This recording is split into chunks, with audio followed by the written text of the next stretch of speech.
to the 5 Hard Podcast, brought to you by CornNation, part of the Nation Podcast Network. I'm your host, Greg Mahochko, but really, the man of the hour, too sweet to be sour, the guy who's been holding down the fort for the last 2 weeks. Hello, John. Hello, Greg. How are you, boss? I don't know. We just kind of arrived in this. We just swooped in. That's So what I'm I do. kind of. I am anticipating. What are you anticipatory about? Whatever topics you want to bring up tonight. So we've got a great show for you, everybody. We're gonna rehash last Saturday's super depressing loss to Minnesota. Oh my God! We have to, John. Do we? We have to. It's an unfortunate thing, but it has to be done. And then Let's do it with gusto then. Hot damn! I mean, we have known for the better part of 13 months that the Nebraska Cornhuskers are really good, really top notch at finding ways to lose games. And last year it was late fumbles, it was kicking to punting to the wrong side of the field. It was a lot of little things, but they have really upped their game in 2022. Now they go up 10 points on a team that was 0-32. In 32 tries where they were down by 10 points or more, they were 0-32, winless in 32 attempts. And Nebraska says, we don't really want to play a second half. You guys take it. Have fun. And that's what happened. That's what we saw at Memorial Stadium last week. And John, we do this out of the kindness of our hearts, out of loyalty to our team, in all kinds of weather, etc., etc. I'll never not watch a Nebraska football game till that till the clock finally goes down to 0. I'll never turn it off. There are better things that I could do on a Saturday, but I'll never turn it off. This is sounding like a mental illness. Thank you. You're welcome. The Minnesota game wasn't. It was. I mean, at least we were ahead at half, and people stayed kind of entertained until it got to 10-10, and then you were like, "Oh God, this is the same old shit again." But what about this week? Well, let's not turn the page just yet. Okay. We went down and we looked masterful in that first drive. Marched on the field. Now, granted, it was buoyed quite a bit by Anthony Grant's opening run of 40-something yards, and it was just enough of Chubba Purdy game management, but it was heavily relied upon on Anthony Grant, and as it should be. I don't know how we haven't figured that one out yet. I say this every game over on Twitter at the number 5 Heart Podcast. It's the NFL scouts are going to love Anthony Grant probably sooner than later, because I don't know how much more abuse he can take, but he has terrific vision, patience. Oh man, that's a good but painful point by Art. Art says Huskers are the girl that cheats on you repeatedly. You forgive when she says she's not going to do it again, and then ... Yeah. I love everything about Anthony Grant's game. He's physical, but he's quick. I mean, we saw that opening game when they got a 3-and-out on Minnesota's first offensive possession and marched down the field and settled for a field goal. I knew we were in trouble right there. There was no, whatever you want to say, schematically, when you had to settle for a field goal, you had a real opportunity, I feel, to put the Gophers really, behind the 8 ball, and then let them off the hook. Right. And then they didn't do anything the rest of the game. That's true. I mean, it was like a completely different team in the second half, and that was I don't know. My son was in Chicago visiting his girlfriend, so I didn't have to put up with his shit, which was nice. The difference in first and second half, or halfway through the second quarter and beyond, is that the Casey Thompson effect? Like, is he that much of a? I believe you, Matt. I think my microphone is haunted, and I apologize. I'll try to. I don't know what to do. We need to get tech support on this in a big way, because I noticed your microphone was doing the same thing in this week's therapy session. I think on the Minnesota side of the fence, put it this way. I asked my son what he thought about it when Tanner Morgan, we talked about the game later when he got back from Chicago. And, I think he said the same thing that most Minnesota fans thought. When Tanner Morgan went out at halftime, he was like, good. Aiden Kalakanakis, or Kalakamanis, he has a much higher upside. He can throw the ball better. He's much more athletic. He's much more, I don't want to see, he can run better. And you saw it in the second half when Minnesota came out and opened up their offense, and he made some plays. And that really was what that game came down to, is Minnesota made plays, and then they were able to run their offense the way they wanted to once they got a lead. Where they just run Mo Ibrahim at you over and over and over. But we had chances to make plays, and guys dropped balls. And then you had Chuba Purdy playing 500 apparently when he was throwing the ball deep. So I was gonna say, when you made that reference Monday night, I was tickled. I didn't think anybody remembered that game. It was years ago, but I remember how I could not throw the ball at all. I think I could throw a baseball decently, but I never really could throw a football worth of shit. So it just became like an arm punt. And that's kind of what Chubb. I think Chubb probably went farther than I did, but they looked the same. And then you saw through a few balls from Tanner Morgan that looked the same as Chuba Purdy is, and that's why I would say most Minnesota fans were like, "Oh, Tanner Morgan's hurt. Whatever." I mean, I hope he's okay, but I don't think they were really that concerned about it. And to your point, and Tom's point from earlier in the week, it's the backups have been quarterbacks. We're getting a reputation, for backup quarterbacks like we have, for Big Ten West running backs for the last 10 years. It's play Nebraska, put up, all their numbers. Yeah. It's not good. Nothing's good right now. Is there anything good right now? Well, I'll tell you what. It's unrelated to Nebraska Cornhusker athletics, but this beer is pretty good. This is called Barney. It's by Abita Brewing Company. I believe it looks like a mix of Purple Haze and Andy Gator. I don't know what that means. But Abita Brewing Company, Abita Springs, Louisiana.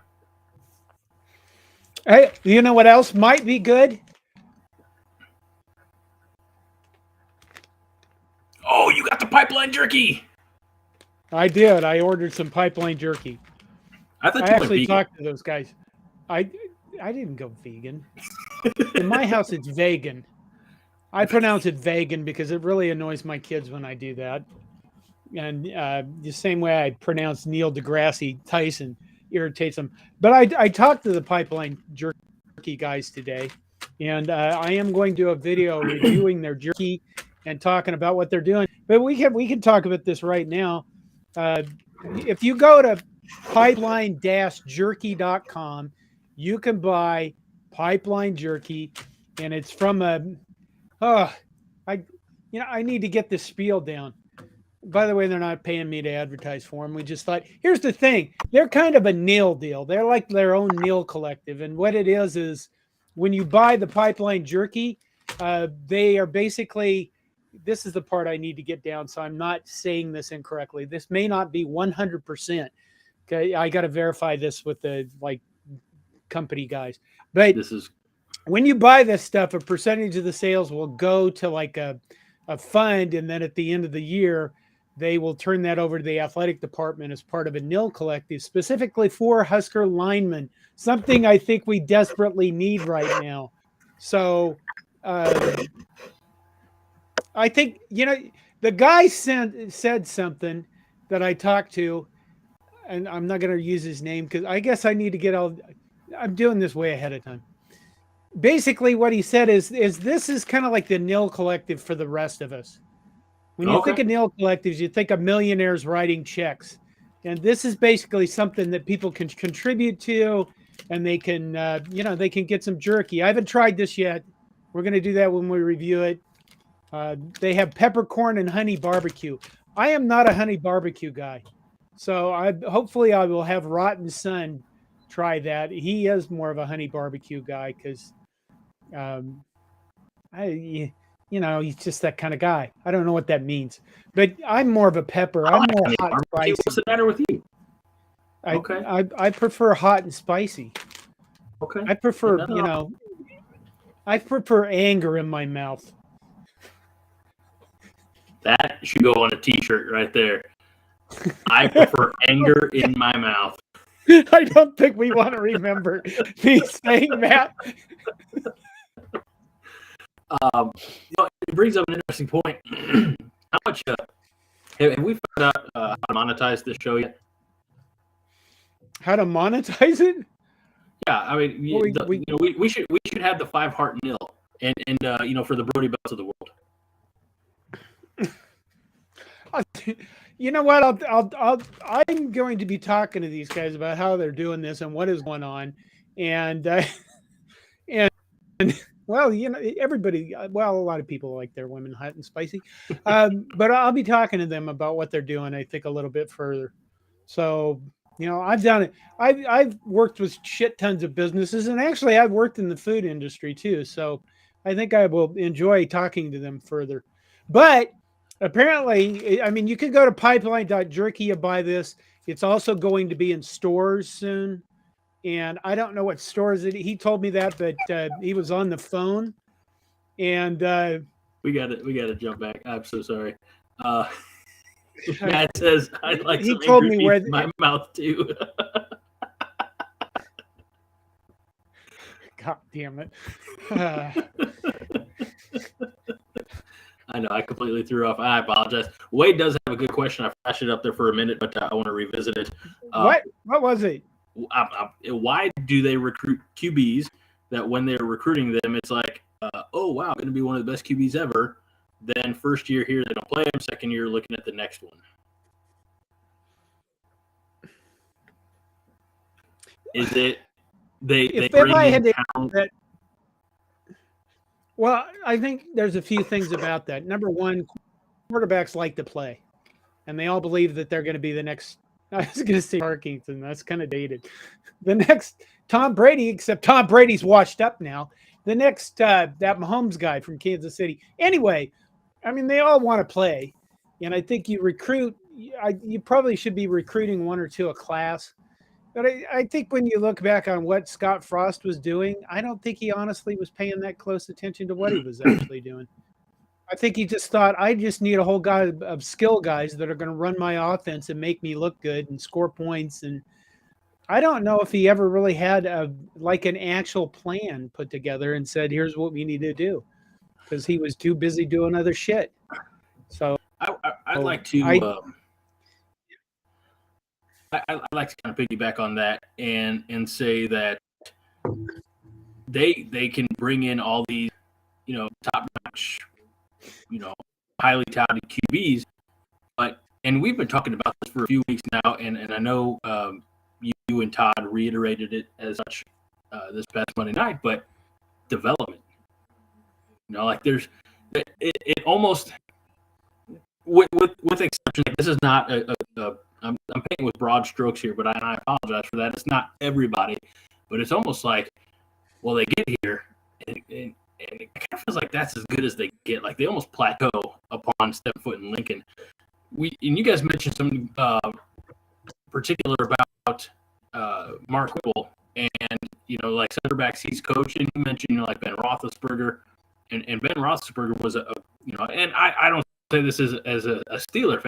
I say this as somebody who knows a little bit about football, but over the course of his career, and he lost a step and became a little bit more fragile, etc. But yes, we are, Patrick. Why don't you never mind, Patrick. But you look at like prime Ben Roethlisberger, where he was mobile. That's a great question that I'm getting to. Roethlisberger's mobile, tough to bring down like that. Those were all of his strengths in his prime playing days. And you talk about Todd Purdy, or at least Todd did, I think. And I feel like Heinrich Haarberg is very much like that quarterback that Whipple wants. Big, sturdy, big arm. But again, where's the development? He's been holding the clipboard now for a couple of years. So Brian, I was trying to answer two questions at once, Brian. I probably disappointed you, but I disappointed a lot of people. So there's not any explanation for what Whipple is doing with this team right now with regards to the backup quarterbacks. I mean, I guess we're going to, Casey Thompson's out for Michigan, and I will find out Saturday at 2:25 who's probably going to be the starting quarterback. You want to take this one, John? No, you two are serious. Patrick Gerhardt, our own basketball guy, writers. You two are seriously doing this during a Nebraska basketball game. You know what? Right over here on my screen, I have the score up as 70-53 Nebraska over UNO with 3:28 left. Wiltshire has 21 points. Sam Griesel has 16. Blaze Keita has 9 with 10 rebounds. So he's, what is that, a double-double? I never know how that works. But, one of the reasons why, if this was a Big Ten conference game, I would have bitched at Greg about doing that. But right now, it looks like, barring some disaster, Nebraska is going to go to 2-0 on the season for Nebraska ball. So there you go, Patrick, you son of a bitch. In my defense, I offered you Wednesday night too, and you said, "Oh, let's do it Thursday." So I did. A couple of things here as we get to again. We're down a guy. It's not my story to tell, but we wish Haas and all his loved ones just the very best. As there's a little bit of a tragedy for Haas going on right now. But you the viewers and the listeners are our third man, so to speak. And Terry says we're going to lose 56-3. Michigan wants the top 4 ranking, and we're on the menu. At least Casey Thompson won't get more hurt. It'll be one of the backups who takes the punishment. 56-3 generous. I don't know. I don't know if Harbaugh will take his foot off the gas. If I'm being honest, I don't think he's going to. I don't think he's going to back off like. Crap. Who was it? Venable in Oklahoma. Oklahoma could have done so much more than what they did. I don't think Harbaugh's got a. To your point, Jerry, you're right. They want to be top 4. They want to be in that conversation for the college football playoff, and I think they're going to put up as many points as they can.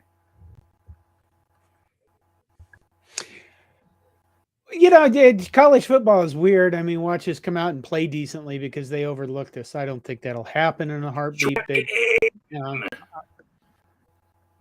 What? I said trap game, man. Trap game. It's a trap game for Michigan. They're not sure what to do with Nebraska. Well, one thing for sure is that, after they play us, they're going to be infected with this curse of Scott Frost, and their whole season is going to go to shit. So, I like Michigan. I've always kind of had ample respect for Michigan, but when it comes down to the games, I hope just, barring not injury, I don't want anybody injured, but I hope we just infect them with vile ickiness and they lose all their. James is There right you on go, board with it. Husker herpes. Husker herpes. My God, the Owen mascot. says they want some Logan Mothers morsels. That sounds dirty. I think it's supposed to be Smothers morsels. I don't know. Maybe he wanted it. I don't know. Husker herpes. Put that on a shirt, John. I'm thinking, you could probably come up with stuff for that. There's plenty disgusting. Here would be the thing. What you would have to do is you would have to put everybody's combined ranking.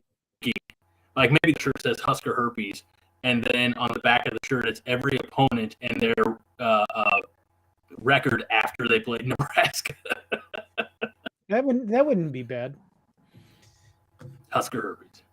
All right. Anything? What else is going on this week? What's going on? Oh my God! John? What? It's been a dead week. I think people are just like, by and large. I mean, right? When was it? Thursday before the Minnesota game, there was that big thing about all the rumors that came out, and people went insane on Twitter. And there was supposed to be a big announcement. None of all of it turned to shit. Nothing happened. And I think people are really kind of getting to the point that they're kind of like, okay, we're not going to have a coach for another 2-3 weeks. We're going to play Michigan this week, and we have little chance of even looking good, let alone winning. It just seems like what it seems like? It seems like a week, almost like in June, the third week of June, with regards to football content. I mean, I know they're having press conferences, and I know that they announced that Casey Thompson's out, but you're still kind of looking around going, okay, what can we discuss? Can anybody that said, put that back up there? I will, but I got it. Brian has a good one. Can we make our mascot Herpy Husker? If the program stays like this another couple years. Now, one of the things I did see this, I usually take my trips around social media, and one of the things I did see is people talking about how a coach could turn in 1 year. The right coach for Nebraska could turn this around for 1 year. The Husk Guys account tweeted the fact that when you look at the top 10 in football right now, look at how many of them are first coaches. Yeah. Brian Kelly, LSU, Lincoln Riley, USC. They're not first year head coaches. They're just first year coaches at the school where that.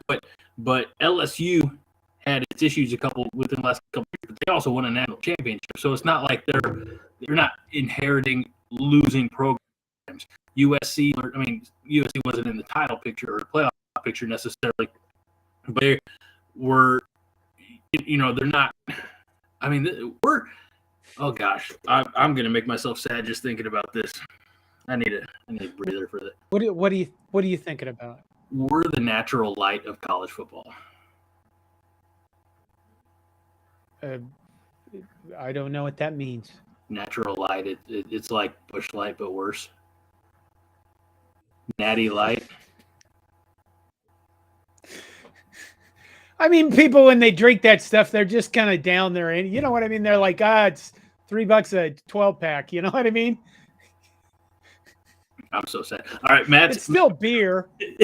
You mix it with V8 juice and Tabasco, and it's a red beer, and it's fun. All right, Matt, we've got Matt's comment up here for a little while now. Everybody's been able to read it. He says, for all you listening, we're at a point finally where nobody knows what to do anymore with our football program. People I talk to every day see it, and it's so sad that people are literally giving up. I don't know if they're literally giving up. I think they're just exhausted. I think, there's been some YouTube commenters that one of them has made the comment, I don't know if I'm going to renew my season tickets next year.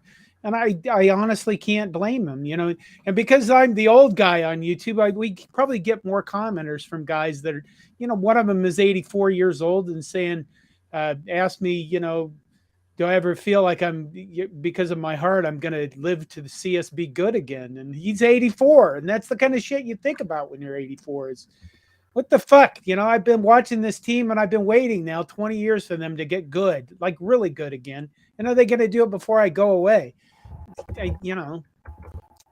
Nebraska beats the University of Nebraska Omaha 75-61. So they do move to 2-0 on the season. CJ Welcher finishes with 21 points. Blaze Keita with 12. Blaze Keita with 12 rebounds. Sam Griesel with 3 assists.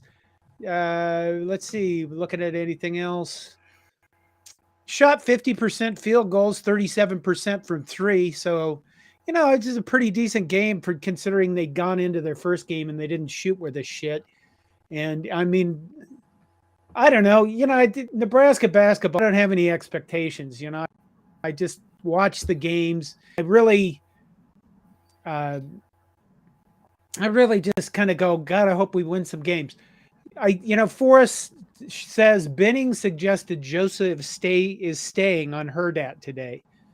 Love how he's throwing that small time bone lately. I think Benning works for Hurdat now, doesn't he? I think so. Yeah, he's off of mainstream radio. Yeah, and I didn't listen to it. If Damon Benning wants to throw a bone to a small time pod, I got a small.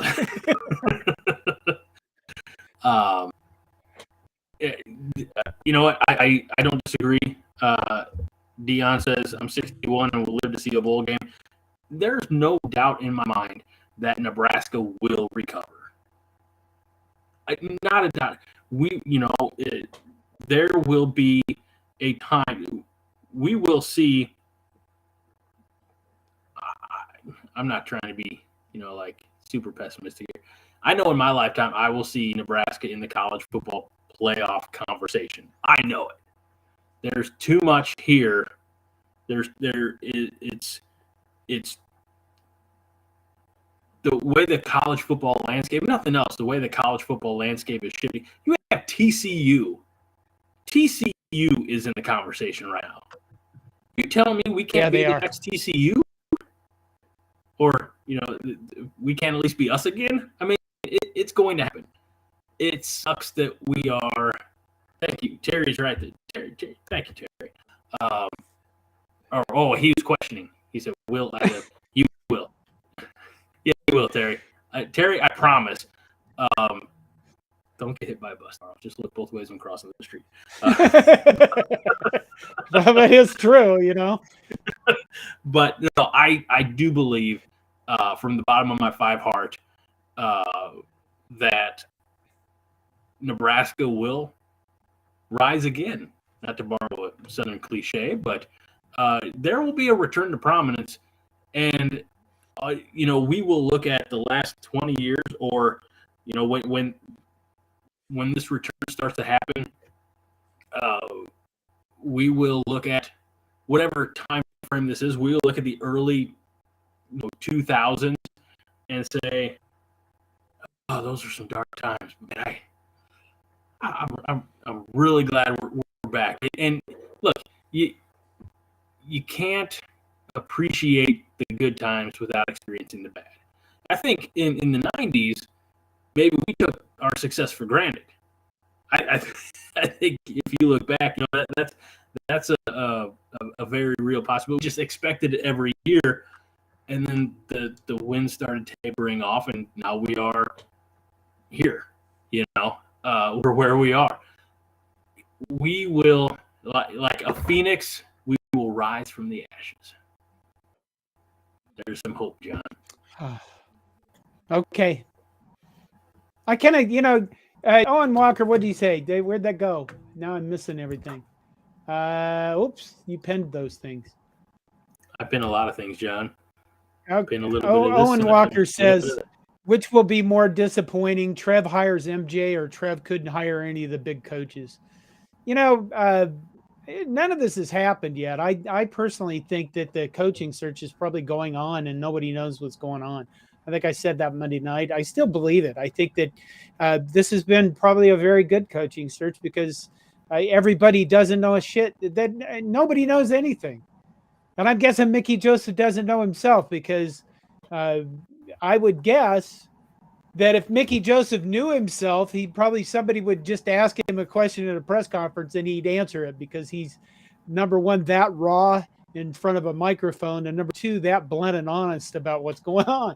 So he probably doesn't even know what's happening with this coaching search. And I think all of us are still falling into that thing where, absence of information leads to rampant speculation. So I guess to answer your question, Owen, I don't really think about things before they happen. And a lot of it became because of the recovery. I mean, when you have a heart attack, you can't really, you get stuck with so much anxiety. You can't spend your time thinking about, oh my God, this could happen. Oh my God, other you drive yourself nuts. You know what you do? You forget to live, because there's a lot of stuff that's going on and you can go do that stuff. And Matt brings up, he says, that's the problem, John. Nobody knows anything. Nobody knows what to do anymore. I think you and Todd kind of hit the nail on the head on Monday when you said it's not the athletic department's job or responsibility to fill the fans in on who's being interviewed. All that does is fuel speculation, which we have enough of right now.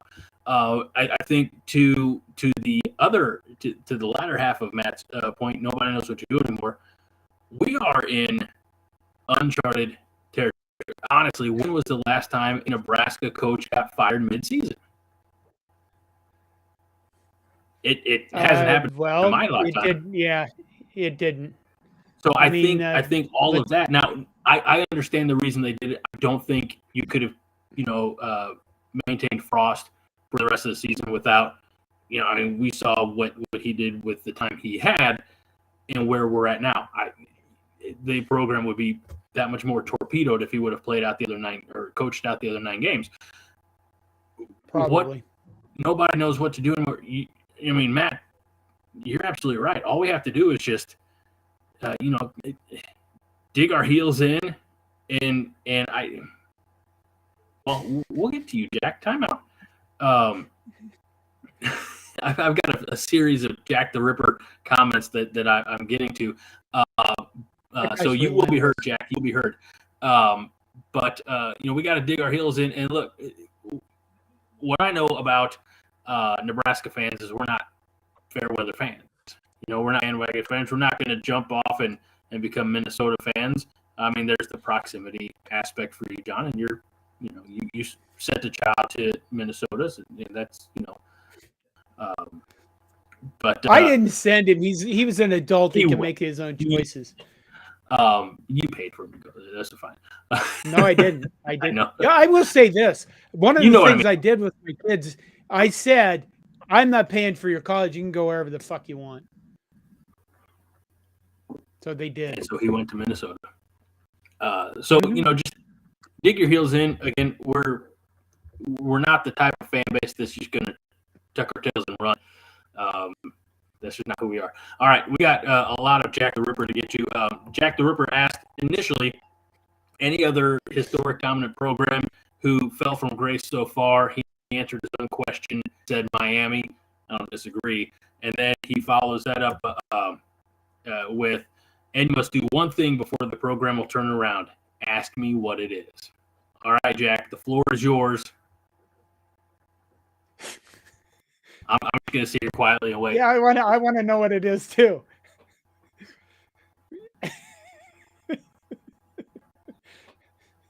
Oh my God, you guys! Are you waiting for it? I'm waiting. Okay.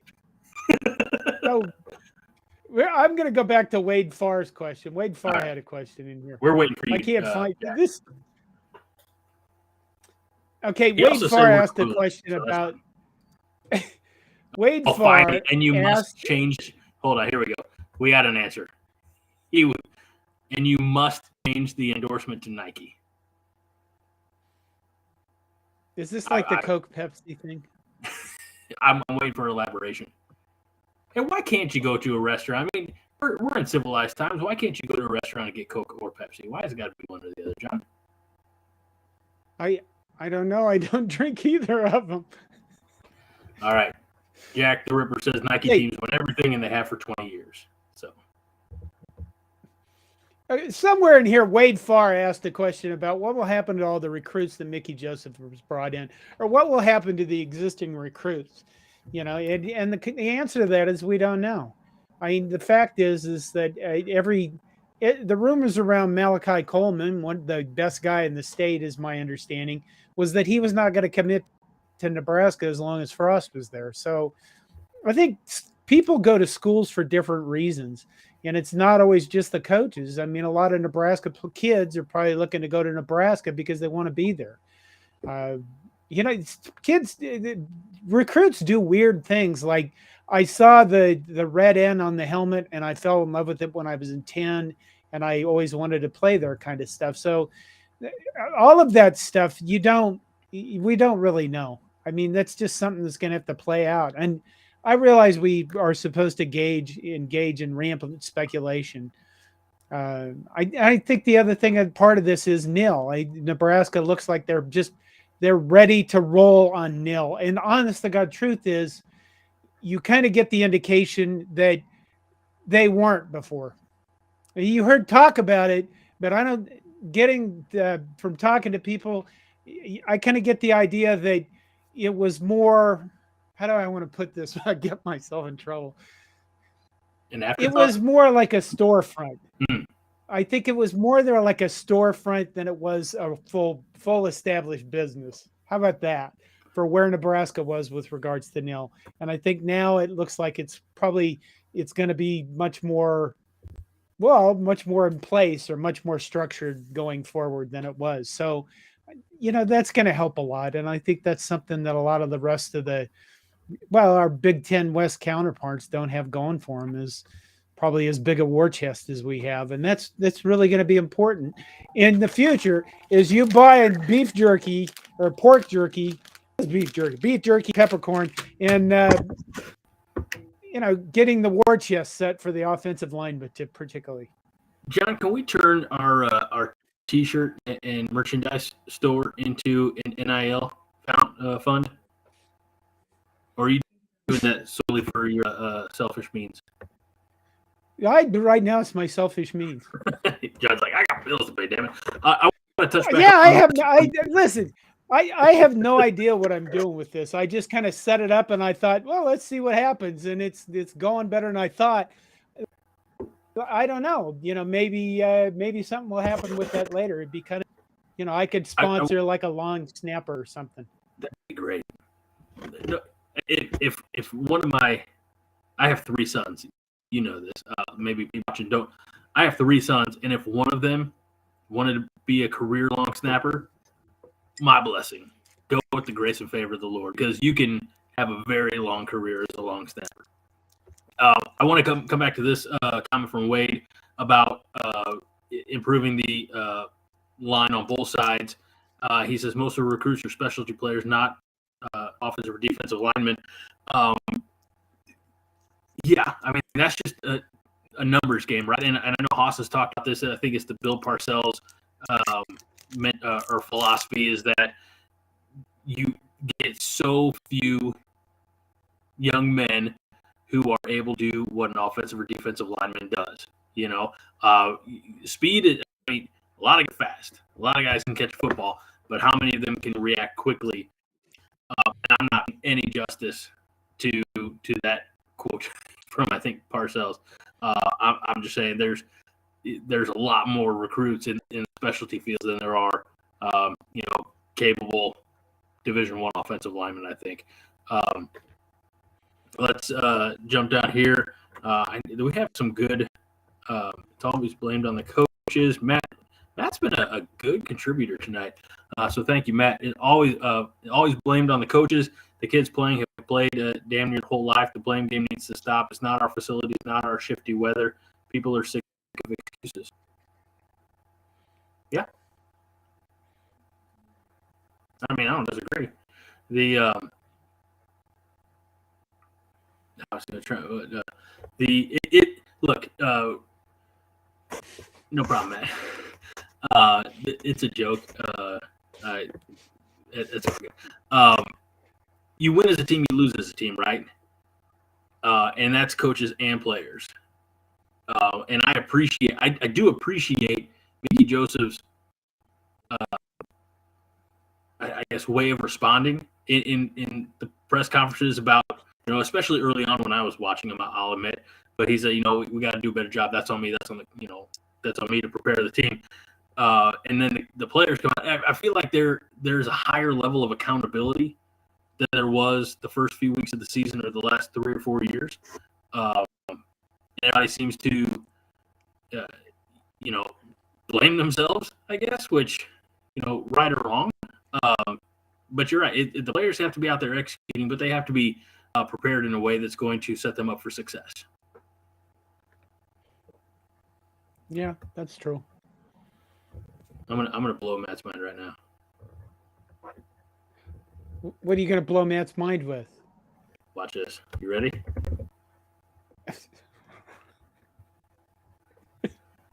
Shock the world. Real name. The Craig is just a joke from Josh, who's not here. I have other pinned messages. John, you want to hear them? Okay.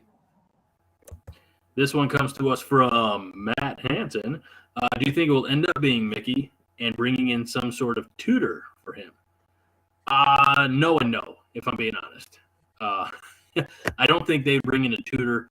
I think 9 games as head coach, you either know if you want him or you don't. And I also don't think it's going to be Mickey. That's just me.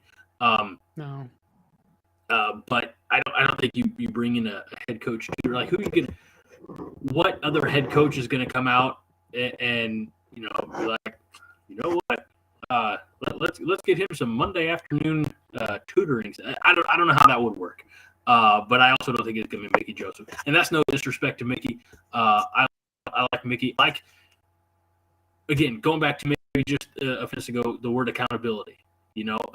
He's taking ownership, right or wrong, of this football program, or not right or wrong, but of the good and the bad, I should say. He's taking ownership of it. I think he's leading from the front, which maybe wasn't being done by his predecessor. And for that, I have a ton of respect for Mickey Joseph. And I think he will be a success. I'm not sure he's not retained in some capacity. And for the continuity of the roster, that they're going to have to figure that one out. But I can see where he's retained, and then we'll get maintain a lot of the players that he helped bring to Lincoln. I think that I mentioned before that one of the big things about being in charge of stuff is evaluating people and hiring and firing them. And that's something that Mickey Joseph hasn't done. But the other thing is when we're looking at a football game during a game, right? What we see is the players are coming on the field. Somebody calls a play, they execute the play, then they go back and they wait for the next call. If you really honestly, just the next time you're watching a football game, you don't see this very much on TV, but live, I look at the sideline. It's like a giant gob of commotion going on there. So, the problem is the head coach. As a head coach, there are just a shit ton of decisions that have to be very short time frame, and you have to pay attention to them. And I think the thing is not being a head coach, a lot of times you are going to get into a situation where you think you need to make a decision and it's really not that important at the time. And I'll give you an example. You'd say you got guys. Well, let's take an example of from the Northwestern game, just as a hypothetical. And let's put some hypotheticals in it. Your second or your quarterback comes off the field limping badly, and he's going to go get evaluated. And somebody's going to tell you got to replace your quarterback, or you have a guy in charge of that. But he wants to know from you, are you sure that you want this other guy going into the game? At the same time, the lineup is on the field that you said, I'm going to call an onside kick if they're in this lineup. Now, how much of that stuff does a head coach really have to handle versus the special teams coach versus the offensive coordinator versus the staff? And it's not like you can say, wait, I want to call a timeout and discuss all these things, because you don't get to do that. That's why they limit the timeouts. And that's part of being an experienced head coach, is juggling all that shit at the same time, and then knowing what's important that you don't have to worry about, or you do have to worry about, or what you don't have to worry about. And I think those are the things that come with experience. And people can tell you that stuff ahead of time with regards to the tutoring thing, but I think until you're in it, you're not going to know what it's like. And that probably is the biggest thing that bothers me about Mickey Joseph. And the other thing is, you mentioned Damon Benning earlier. Somebody did.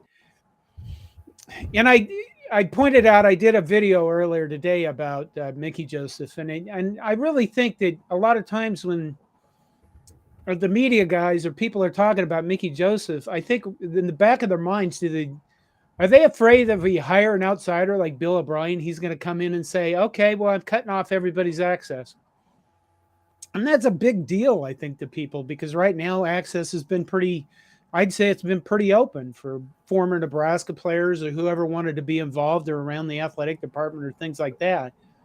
It would be just as easy for a brand new coach, for example, to come in and say, I don't want any former players working out in here anymore. And that would be that'd be a big thing to a lot of people. So there you go. I talked a lot. Yeah.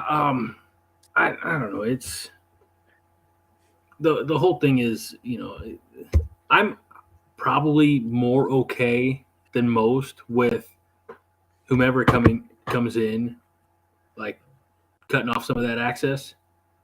Like, why do we have to have everybody and their grandma, being so involved? Two more recent comments here. We'll start with because Forrest. It's fun and you get to tell people. Okay, boo-hoo. I mean, was that like a badge of honor? Maybe it's because I'm on the outside looking in. I don't care, but I'm like, who cares? It's not. If media is not allowed in practice, then John Q. Public doesn't need to be. So Forrest says, bet Joseph's getting an earful at home regarding Whipple's play calls. Make him sleep on the couch if Purdy starts. It'll be interesting to see who comes out. I think we know who's coming up. And then Vince says, if Mickey wins one of the last 3 games, he hits the mark that was set for Frost at 6 wins. That Frost lost, that Trev thought should be wins, or he wouldn't have been fired. 4 winnable games plus 2 that were surprise wins. It's Michigan, Wisconsin, and Iowa. I think some of those are winnable. Yeah, they are. 2 of those are winnable.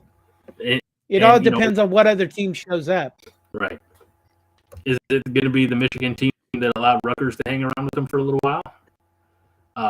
Wade's another one who's been a good. Everybody's been a good contributor. We've been watching the chat as we go in. Your own conversations have been great. But Wade says our Nebraska kids are going to want to keep trying to get on Nebraska teams if they never see the field. Wade lives in Johnson. Brock, Ty, Hahn got a scholarship, scored in a spring game, and never heard of again. I don't know. Sometimes people just want to be a part of something. And that was kind of the part of the walk-ons, years ago, is that they just wanted to be part of the program. So I'm going to pull up Deion Pryor's comment from earlier. Okay. Is that all right? You do that real quick. Yeah. I just want to, never mind. I was just going to highlight that Blaine says that Minnesota was winnable too, and Blaine, you're not wrong. Deion Pryor says, my teacher died in 1974 in Class E after we lost Wisconsin. And then, God dang it, I just lost it. Joel Tilson says, I cried when the 1965 Huskers lost the national championship game against Alabama. There's a lot of old guys in here with crying stories. My oldest son said one time, I didn't realize how important Nebraska football was to my parents. And then I remember my mom cried. I watched my mom cried after we lost Oklahoma. It was what made him realize that, yeah, we cared about it. I think Heidi's a little bit burned out on us beating ourselves to death over this stuff. But yeah, it's okay to cry. I just want to say your wife's tremendous. You did something similar to me, John, and that's we outkicked our coverage. True. There's a kind of pause there.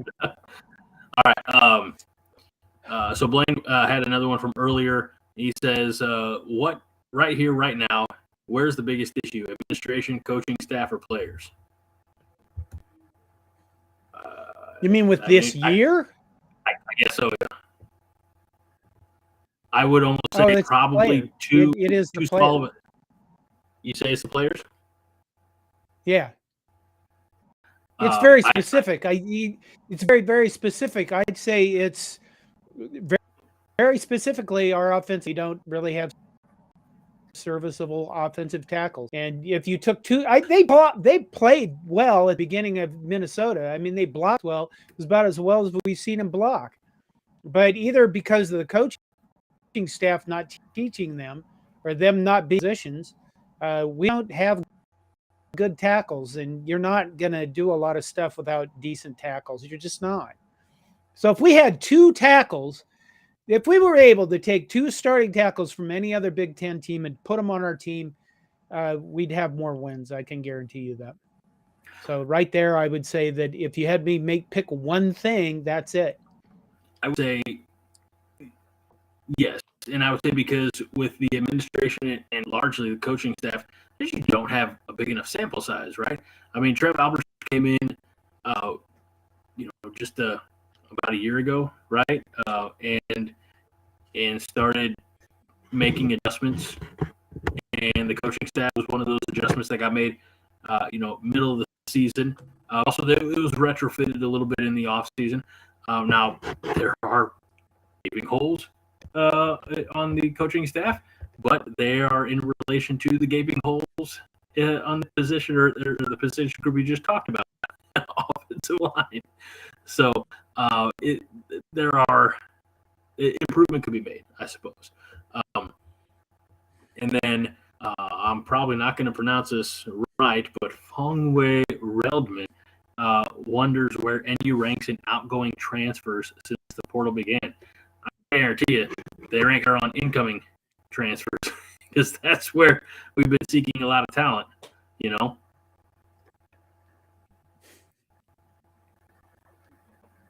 John? Oh, my God. I know. Yes? I know where you're going. Of Wisdom says, early funny Nebraska memory, grandma getting Alzheimer's bad and didn't understand that instant replay was not our player scoring again. Grandma will replay on TV. He did it again. I can remember my mom didn't have Alzheimer's. I don't know why my mother did this, but she is standing there and she had watched football for years. I don't think she knew it very well. All of her three sons played football, but the guy that hiked the ball, and she goes, well, if you ask me, it just looks like he just reached down there and took the ball away from that guy. And I'm like, what the hell are you talking about, Mom? He hiked the ball. So it's parent. I don't know. Mothers are weird. Okay. James had a good point here. He says it's not the players' fault. They were brought in by the coaches, and the coaches failed to develop them. You're absolutely right. We talked about development or lack thereof earlier on. Regard, boy howdy. I mean, it's it goes twofold, and all you can hope is that like the Bill Bushes are trying to squeeze every bit of ability out of the defense as they can. I hate to say I've given up on the offensive line, but outside of Trent Hicks, I just don't know who's reliable. Oh, probably the guys that are playing guards are at least serviceable. I mean, if you looked at our offensive line, I think we've mentioned this before, but like Bryce, Yeah, Brock Bando. I think Ethan Piper I might think, be okay. Bryce Benhart probably should be playing guard. And I think a lot of that is just comes down to the plan that Frost never had of what are you doing with your personnel, or relying on your offensive line coach to actually recruit some offensive linemen or pull them in if he needed them, and that didn't happen. And by the way, the offensive line is a real problem because you can't just go out and get offensive linemen anywhere. no, You don't get to just get them out of the transfer portal. there's no We've offensive talked about linemen that. for us. So. Yeah, they're just they're rare, so it's going to be extremely difficult for a first year coach to come into Nebraska and turn that around because of that. Yeah, you're absolutely right. Trent Hickson, a former walk-on, is our best lineman, offensive lineman. All right, I've got one more that I pinned a while back, and we just heard from Portal of Wisdom and the funny, although also kind of sad, memory. But he also had this one from before that I pinned just for now. If you want to keep your young, talented players away from the transfer portal, since we've been talking about that here in the last few minutes, you got to work them in a game or two here in the next 3. Look what happened to Hartzog. He's not going to transfer now that he's got some playing time. Not only has he had some playing time, he's had some really serviceable. I mean, not really serviceable. That's underselling it. He's had some really solid performances. Go back to the ruck, for example. He's making the most of his opportunity here as a freshman. And you're right. You're absolutely right, Portal. It's going to keep him in, which is a good thing. It's a very good thing to keep Malcolm Hartzog in the Scarlet and Cream. Jose Montez says, you guys don't think we can fix our line in 1 year? I'm going to say no. And then why I'm going to say no is because of expectations. I just don't expect that it's going to happen. I think it's just too difficult. I don't think we have the personnel that are there now. And you'd have to bring in new guys and you'd have to develop them. And I think when you look at a football team, the skill player guys are the guys that can get on the field the fastest. Okay. Quarterbacks have to learn just gobs of stuff, but the receivers and the running backs, they typically don't need to know as much as linemen. So your offensive and defensive linemen take longer to develop and longer to be able to get on the field. A lot of the times that's because they come in normally out of high school, and you got to spend a year putting strength and conditioning on them before they're even ready to play at the next level. So I say that largely because I'm setting my own expectations that it won't be the case. That way I save myself from disappointment by, what's your sales? What's that line? Promise low, deliver high, or some damn thing like that. Under promise and over deliver. There you go. That's what it is. That's what I'm thinking about when I look at our football team. It's how I operate my business, and it's how I take care of my wife.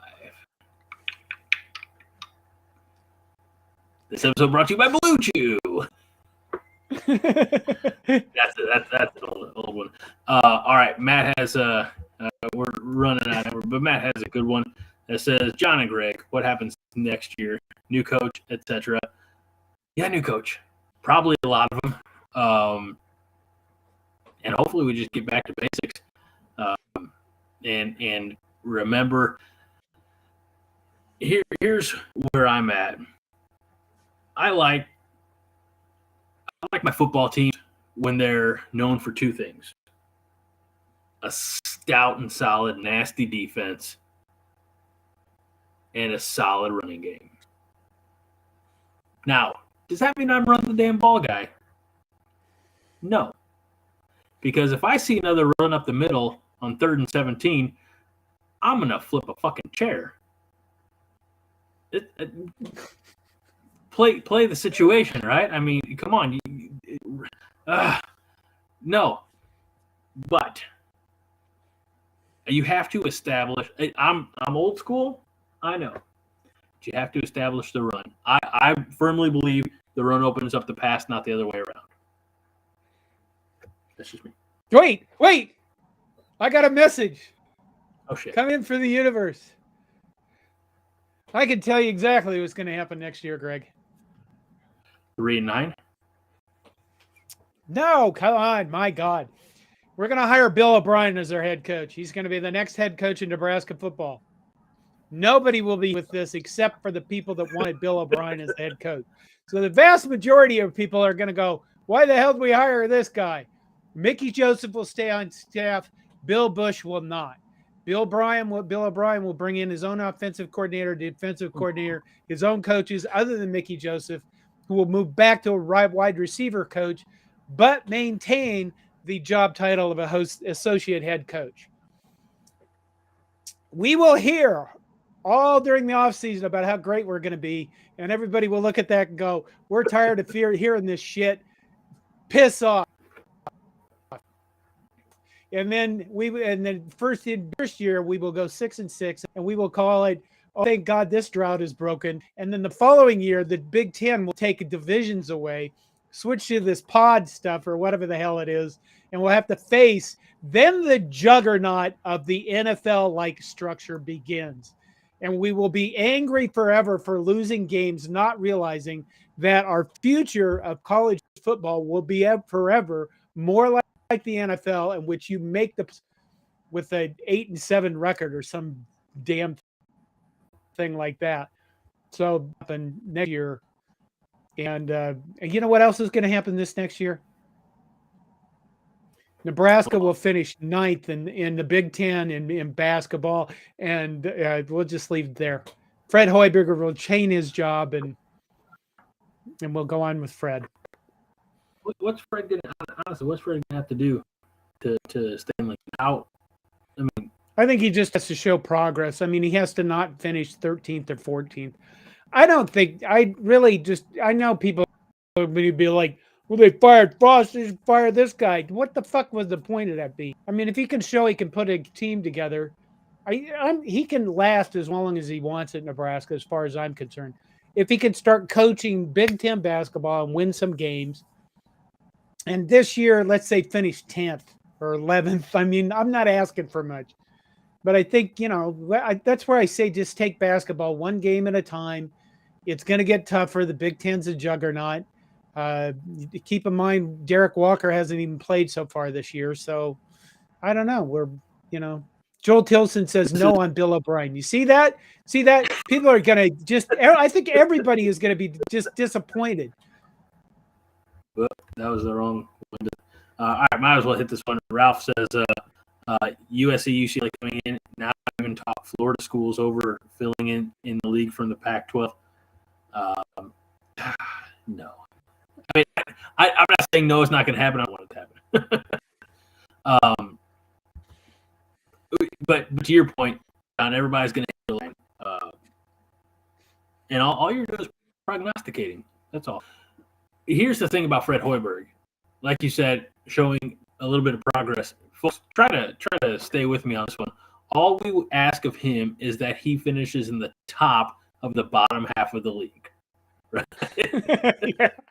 Yeah, that's really it. That's what I'd like to see from basketball this year. Men's basketball. And Brian, women's basketball, I want to see him get to the NCAA. Brian agrees. He says averaging middle to top 10 in the Big Ten will keep Fred here a long time. Boy, you ain't kidding. I'd be for that. And then Catherine says, agree, no, Bill O'Brien. And I just highlighted that because I think that's our only, and I'm not trying to make assumptions. You're not supposed to do that in 2022. I think this is our only female viewer of the night. So. It looks like it. Power on, sister. What? Why do you guys hate? Why are you guys not for Bill O'Brien? I don't know. I know Phil Spear here says Alabama's offense is their weakness this year, all due to Bill O'Brien. Yeah, I'd see that complaint a lot. I don't think you should judge a whole guy's career based on on what's going on with one season. Well, let's educate Blaine briefly on BOB. Bill O'Brien was, at one point, I think he was the offensive coordinator for the New England Patriots under Bill Belichick. He went to Penn State after what's his name got shit canned, and had a few good years there. Went to the pros to, I think he ended up at Houston.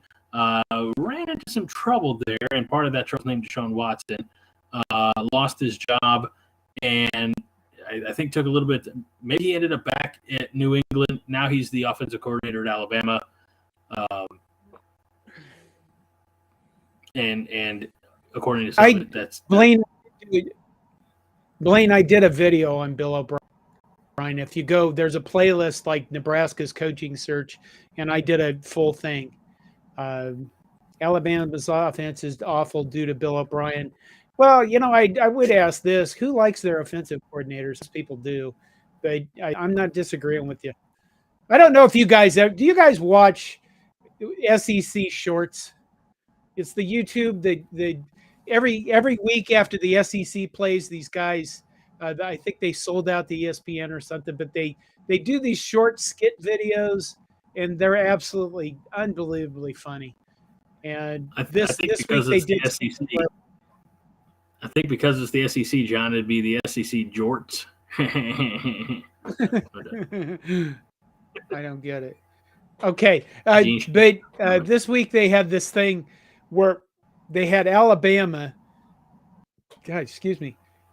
They had Alabama, and it showed the play sheet for the play calls for Alabama.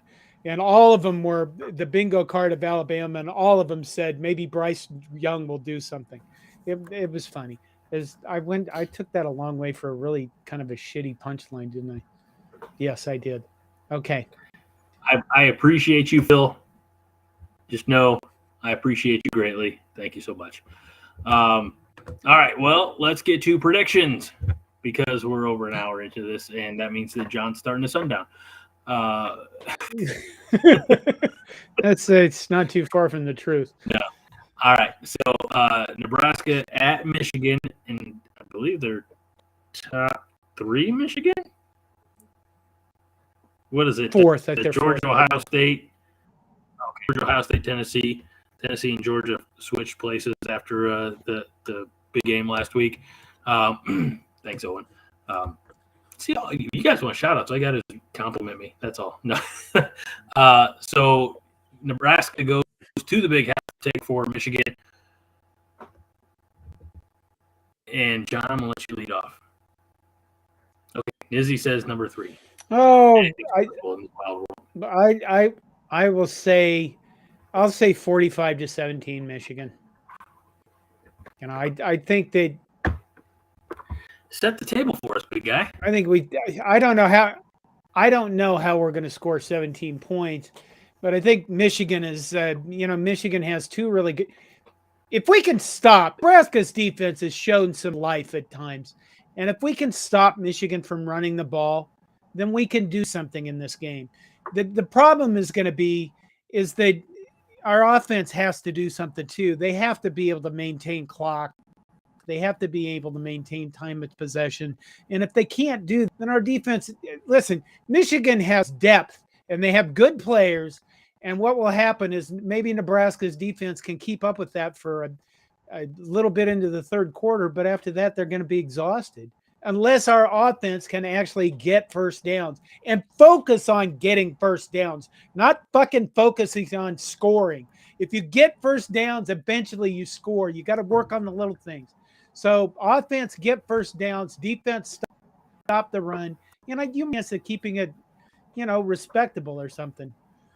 So I'm still going to go with, I just don't think our offense can do anything against these guys. Just their coach, Jim Harbaugh took his time and he figured out his coaching staff and he's got them going and he's got the players and that's really it. So there you go. 45-17 Michigan. Well, Matt likes it better than all the other Husker YouTube shows out there, and he appreciates it greatly. I'm going to scroll up and try to get to as many of these predictions. Oh, go ahead. Wait a minute. If you go on YouTube, there are a lot of live shows for Nebraska right now. And if I could ask the commenters, I know that we're in predictions. What other YouTube shows are you guys watching that are Nebraska based?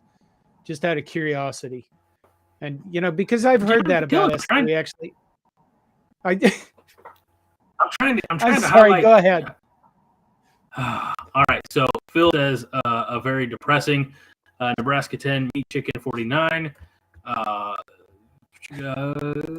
We got James says meat chicken 41, Deral NU 13. This is going to be painful, guys. We got nobody wants to drink any more Kool-Aid, huh? Ralph says Michigan 52, Nebraska 7. Blaine says that Nebraska's legacy will not be complete until they defeat FSU in a bowl game. So, we got that going for us. Fongwei says 56-6, but he did not clarify. And so I asked, a winner? Is that Nebraska or Michigan? And he just laughed. So we'll move on. Let's see. We have Chubba.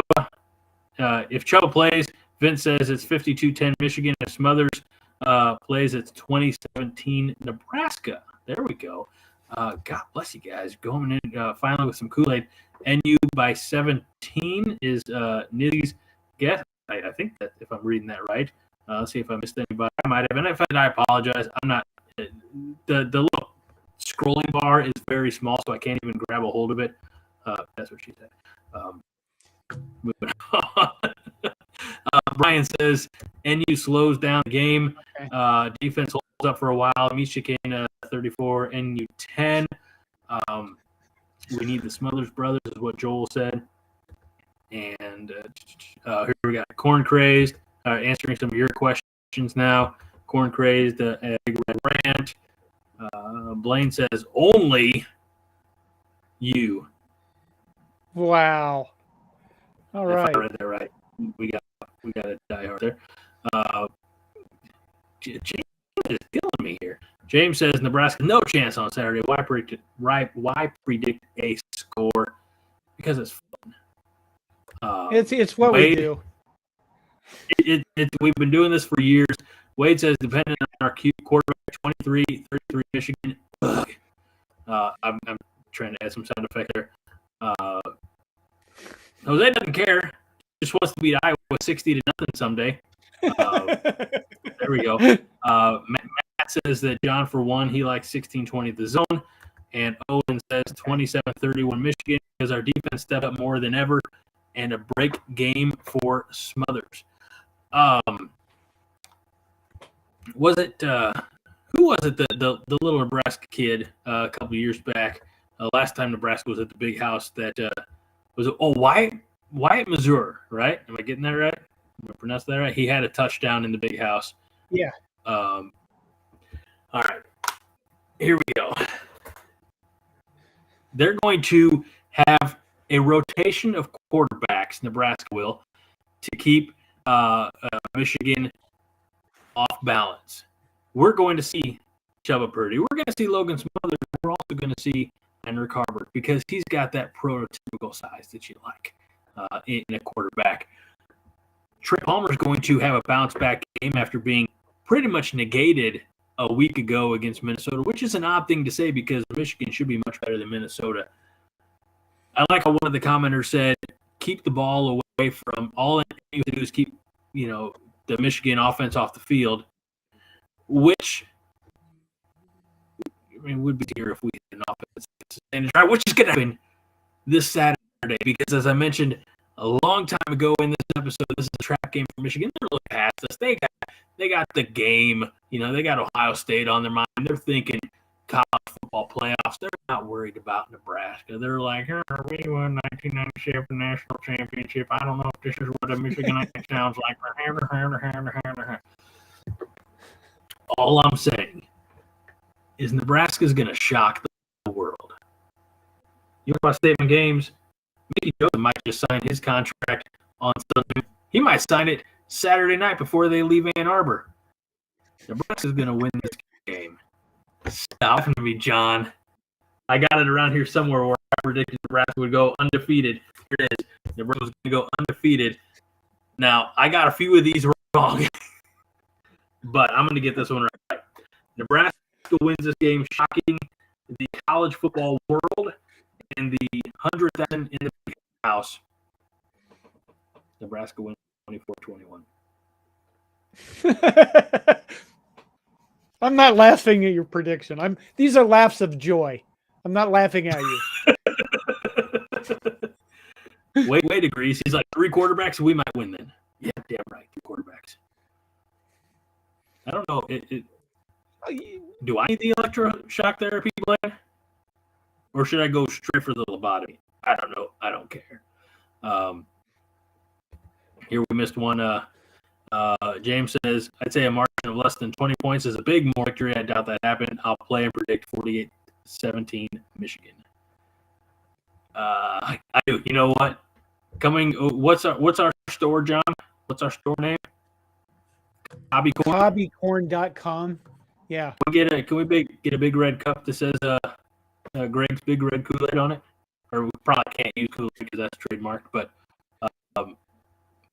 big red team-oriented drink. I don't know. That doesn't make any sense. We'll figure it out. John, can I get all the royalties on that? We can do anything. I posted several designs in Slack. I don't know if you saw them. Who's got time to look at Slack, John? I'm a working man. Well, they were pretty. Other than Aaron, everybody hated them. I think greatly hated them, including the underwear design. That's because Aaron's got class. Steel is probably not always you. We have been having ongoing conversations with our streaming provider to make the audio just as high quality as it can be. Like I said, they're ongoing, so we apologize. Wade says weather's supposed to be bad. And you know what I do in bad weather? I give the rock to Anthony Grant. And I say, go give me 6, kid. My hair's getting all. You need a haircut, John. I've been telling you this for a year and a half. Yeah. All right. I probably do. All right. So that is it for this episode of the 5 Heart Podcast. We appreciate all of you, the comments coming in. You all are great, really fantastic. You do make the show what it is. It's so much more fun this way. We laugh so much more this way than we used to when it was just a couple of us sitting around and pre-recording it. We do have to do that on occasion just because of scheduling, but we always now have the preference of being live with all of you. So thank you so much for joining us this week. Thank you, John, because John held down the fort. I was supposed to be here 2 weeks ago, and for an 8:30 recording, I woke up in my chair at like midnight, and I said, shit, I missed the show. And then last week I had a scheduling conflict, so I wasn't able to be here. John is the man. Well, not all praise and honor, but all thanks to our founder and fearless leader, John Dam Johnston, for myself, Greg Mahachko, and for everybody at CornNation. We remind you this week and every week that 5 Heart is all the heart you need. John? Hit the like button. Go Big Red. And win the damn game.